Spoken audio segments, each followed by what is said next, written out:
Welcome to LC Screen Talk. My name is Larry, and this is my review of The Walk.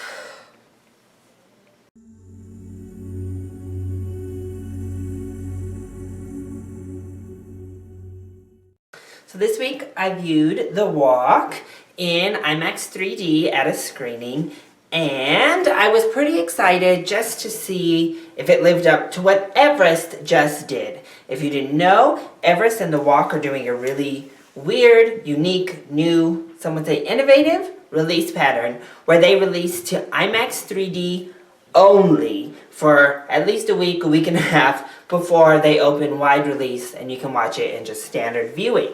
Did I end up liking The Walk as much as I enjoyed Everest? Not quite.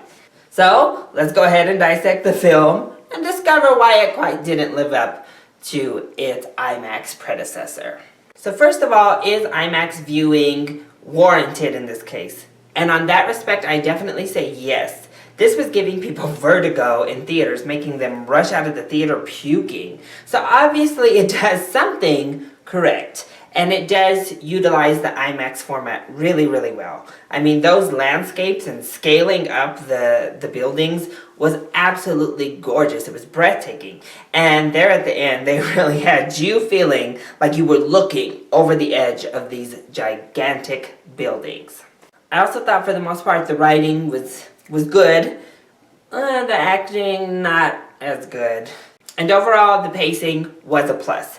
I think they really snapped their way through the entire first half, 3/4 really, of the film. They moved at a very brisk, fast pace. They covered a lot of storyline and a lot of actual true lifetime in just a little bit of screen time. But man, did it come to a screeching halt near the end.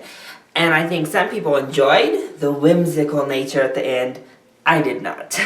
So that leaves us with the rest of a kind of muddled, kind of messy movie.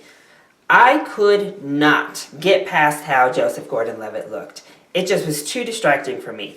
Black Mass had Johnny Depp in full face, crazy eyes, crazy costume, but I forgot it was Johnny Depp. I got lost in Black Mass. Here, I couldn't get past it. I was just staring at Joseph Gordon-Levitt the entire time in a little bit of horror because I thought it just looked so ridiculous and so fake that I couldn't really even focus on the fact that he was not playing Joseph Gordon-Levitt in a really ugly, weird costume. I never bought it. I never believed it.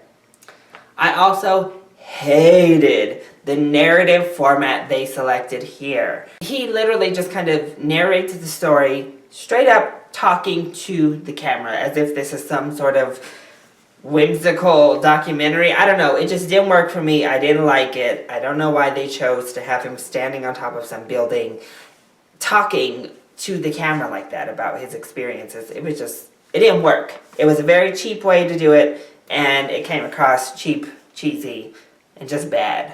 And finally, the last big detractor for me just was the subject matter.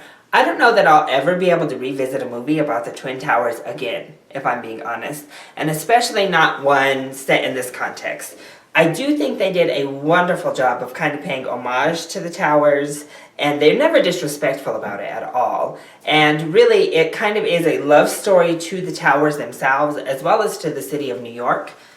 But just scaling this building and looking up this building, even just getting the scope of the towers, it was really hard for me to not think back to 9/11 and think, wow, this is really high. Wow, this is giving me vertigo here in the theater, or making me feel uneasy as if I'm walking on a tightrope this high. And then I start to think, wow, people jumped out of this building from this height to not burn to death or not suffocate to death in the fires from the plane crashing into the building. And that kind of brought the whimsy, kind of brought the magic of what was happening away for me. Yeah, this guy was risking his life and doing all these things for art and for his own artistic reasons. Other people were facing these same heights, but they didn't have an option. They didn't have a choice on whether they were going to live or die. It was just choosing which way was better for them. And the horror they must have felt being up as high as this guy walking a tightrope was. So, for me, that really dampened the mood. And I couldn't quite get over that hump either. I don't know, it's been 14 years since 9/11, and I don't know that I'll ever be able to see a movie in this kind of context without thinking of it. So overall, it is a wonder to behold in IMAX. So if you are curious, shell out the extra cash because it's definitely worth getting that grand scope. But I think honestly, this could be just a rental. I mean, you'll miss out on the scope on your smaller TV, but the acting is just there. The costuming is so distracting. The format of the storytelling and editing is blah. It's just the wonderment of the scope of everything. So, that has been my review of The Walk. I hope you enjoyed it. If you did, go ahead, click like down below, and subscribe to the channel so you are always up to date on our latest videos. Also, get involved in the discussion. Have you seen The Walk? If you did, what format and did you like it? Let me know either in the comment section down below or hit me up on Twitter. I love you all so much for your continued support. Mwah! Thank you for watching, and I'll see you next time. Bye!